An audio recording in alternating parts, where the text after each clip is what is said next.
waxaa la helay maadadii imtixaanka ahayd ee Englishka oo qishkeedii maanta la helay la socosho wanaagsan dhammaan asxaabta.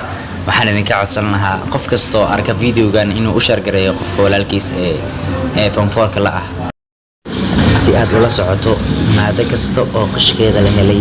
waan soo dhigi doonaa insha Allah. channelkana subscribe saara, share gareeyana mahadsanidin.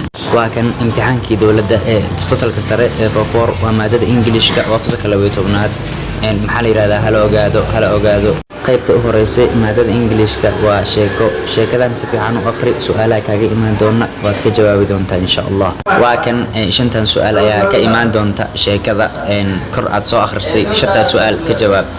part 3 waa questions caadi ah oo la qeexayo iyo buubuux iskugu jiro ka faa'iideysi wacan.